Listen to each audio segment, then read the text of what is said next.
my parents didn't get along very much, and me and my brother didn't get along very much. So it was kind of a contentious household. Your brother was older or younger? Is older. He's a year and a half older. Didn't get along very much. What's that? No. Phil for you. He teased me pretty ruthlessly, and I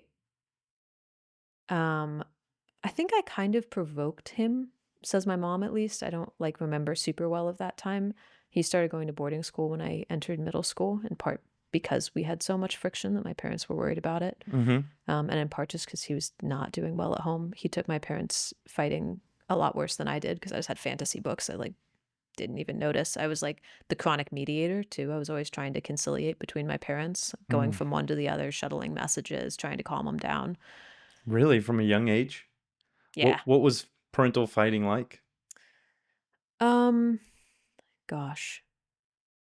They would have something that set them off. They would argue with each other.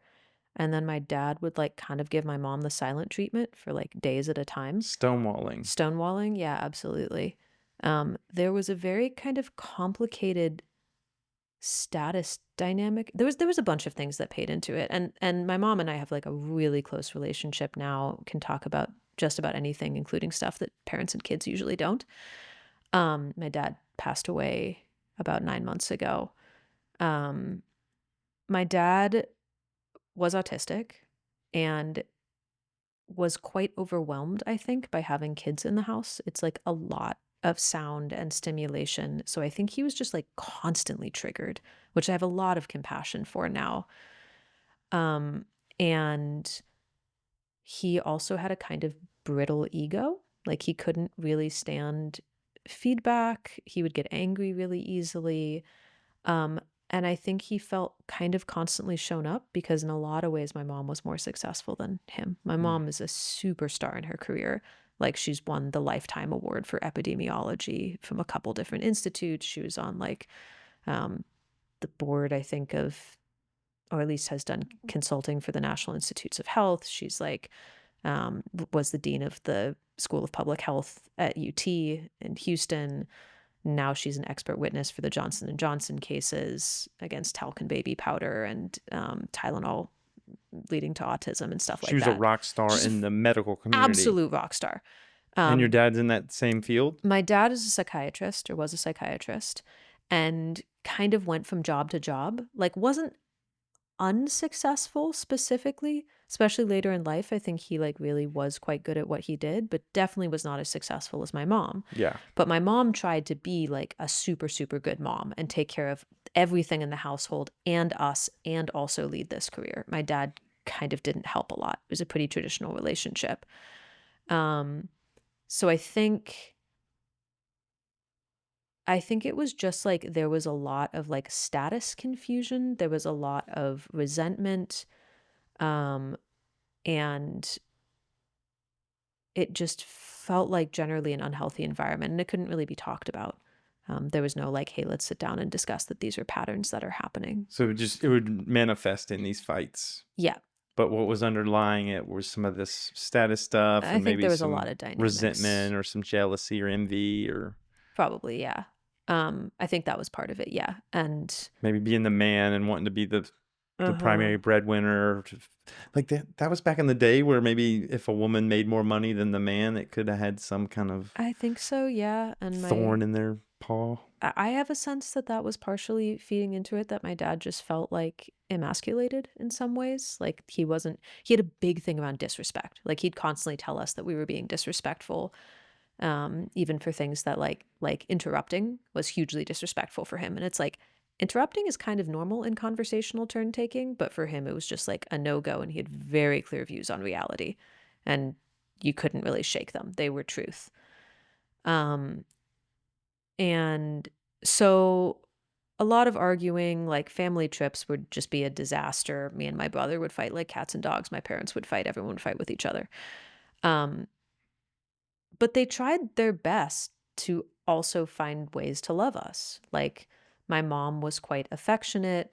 They were both really supportive of our schooling. They gave us all our basic needs. My dad and I connected in a lot of really special ways intellectually. He taught me binary when I was quite young. We wrote poems to each other from the time I was like Mm. 13 years old until just a couple years ago. I've got like Yeah. hundreds and hundreds of poems that we wrote to each other. Really? Yeah.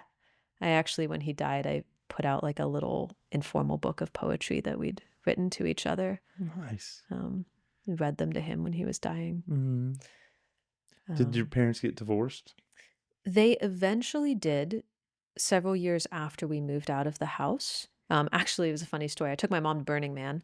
She came back. She decided to divorce my dad. Yeah. And strangely, getting divorced was the catalyst for them changing their relationship. My dad saw a bunch of ways that he'd been letting his anger rule. He realized how important my mom was to him. Like, he didn't have friends at all, basically. I think when he died, he had one friend that he talked to once a week on the phone. My mom was his everything. Mm. So he really changed the way he was interacting. And for the first time, the two of them really started looking at and talking about their relationship, which I like to think that like teaching them authentic relating and being around them in it maybe had some effect on. My dad actually went through a bunch of our trainings. Really? They showed up at some of our retreats. No way. Your folks did? Yeah.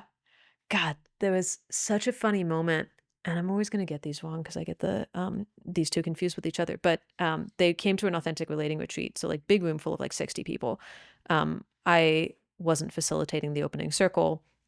My parents are sitting like just to the left of the facilitators, sitting together, and facilitator. One of them is like the first one is like, okay, we're going to go around. Everyone is going to say their name and their pronouns, and where they're from. I think mom raises her hand, or dad, I can't remember which, and goes, can you explain what a pronoun is?